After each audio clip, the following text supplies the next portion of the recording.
How do you know that your teenage son might be at risk? At risk of acting out, at risk of losing future relationships, or even at risk of being disconnected in his current relationships and in your family? My name is John Davis. I am a master's level therapist. I specialize with at-risk youth in the Denver, Colorado area. I've worked with almost 1,500 youth and family in this area, and I've specialized in this specific area of being able to help moms and dads and young adults identify some of the warning signs, as well give you some positive tips to be able to connect better with your son. First and foremost, I want to make sure that everybody is very clear in understanding that some of the warning signs that I'm going to list for you, they may look like your average teenage guy. So I want to make sure that you don't panic, you don't just send your son off for therapy or for treatment. I want to make sure that this is something that is used as an educational tool, and the key defining point of this is how much do any of the warning signs impair or impact their lives. That is where we need to start looking into getting some extra help and some extra encouragement in your life. Some of the warning signs for you are withdrawal or isolation from relationships. That includes family relationships, it includes dating relationships, it includes being connected at school or in sports, as well also in their social world. We also need to pay attention to the dramatic change in any of their moods. We have some guys that have acted out from a depressive perspective, and they're struggling and they're isolated and withdrawn, and then all of a sudden everything just looks really rosy. And sometimes those guys are getting really comfortable with the fact that they've settled in on making bad decisions in terms of their behavior choices. That is also a warning sign for us. Our third one is a higher level of impulsivity, but the impulsivity that ends up crossing the line into inappropriate behavioral acting out. Our fourth thing is that our guys really struggle in terms of a low level of emotional, verbal, and relational processing.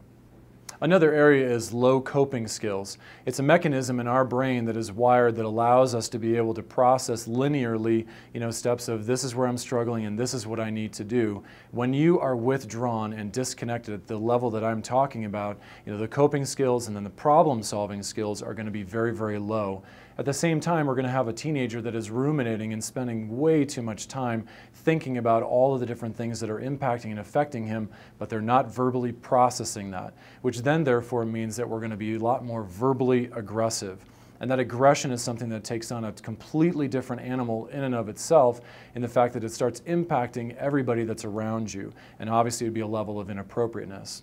We also need to focus on depressive symptoms as well as self-esteem issues. Self-esteem is where the guys value themselves, and at this level they struggle to feel like they are important, that they are liked, that they are loved, or that they are well connected. And obviously that would then therefore affect mood stability and or a vacillation between what might look normal or what might look depressed.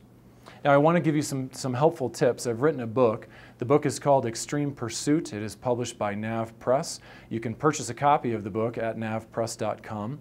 But some of these tips are tools that I use on a daily basis with every one of the guys that I work with, and I have found some wonderful ways to be able to connect with them that are different than what you have been using in the past.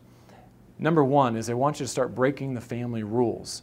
The rules that you have used that may have been tried and true when your parents parented you, these are something that I want you to incorporate a lot more flexibility in terms of connecting and having a relationship with your son.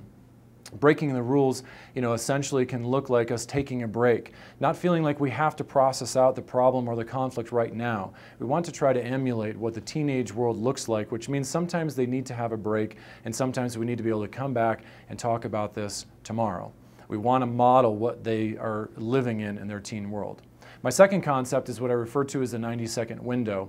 This is awesome because you can use 30 seconds times 3, where you can pick 3 different points that you want to address with your son. Number one, it limits the amount of verbal information that you're throwing his way, which is usually your agenda, and it's about you and generally not about your son.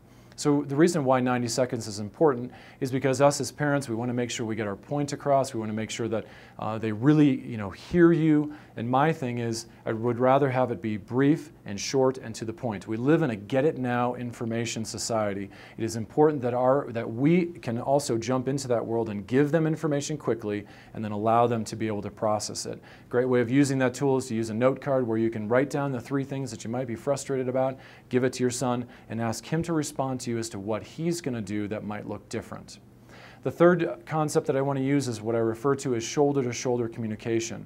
It is a tool that has been awesome with the guys that I work with, because what I'm doing is I'm modeling something that really kind of softens the way that we communicate. Face-to-face communication oftentimes is done in conflict or when we're trying to address somebody when we're frustrated.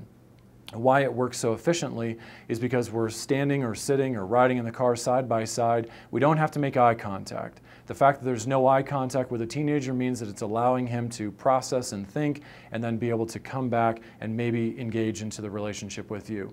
And that also can be activity-based, doing a chore in the backyard or just driving on our way down to Home Depot to pick up something for the house.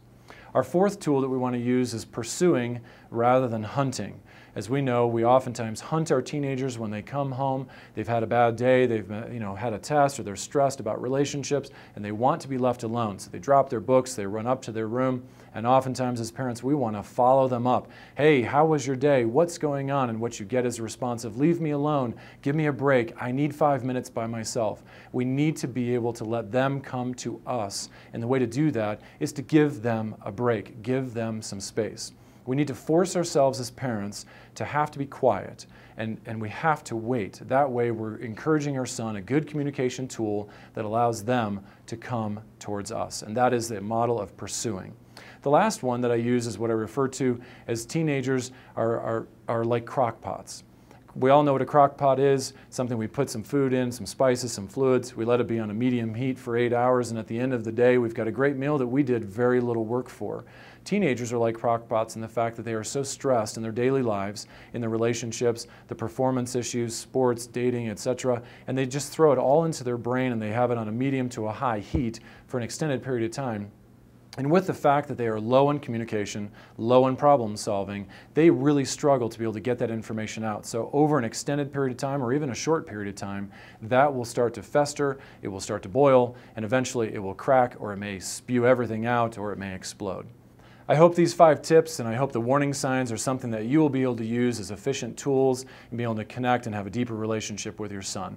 You'll also be able to find these tips and tools as well as many more in my book called Extreme Pursuit, published by NAV Press. And I hope this has been helpful for you.